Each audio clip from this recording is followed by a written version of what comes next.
Oh,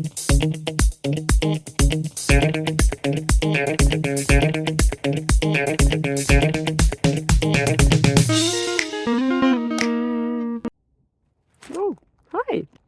Yeah, today there is a little bit of a perspective change happening, because sometimes the answers are in the details, you know. Will it be the case for the next question? Let's see.